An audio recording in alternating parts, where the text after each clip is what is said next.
Alafu kuna kitu unafaa kujua before uende western.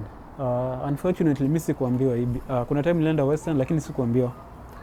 Ukienda western and then uletee ugali, hiyo ugali jaribu as much as possible kuimaliza before ikuwe baridi.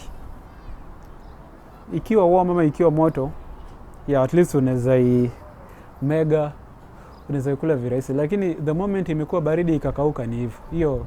Hiyo achana nayo. Hiyo hata shoka haiwezi kata. Lakini pia ni mzuri juu unaweza tumia kama weapon time wezi wamekuja.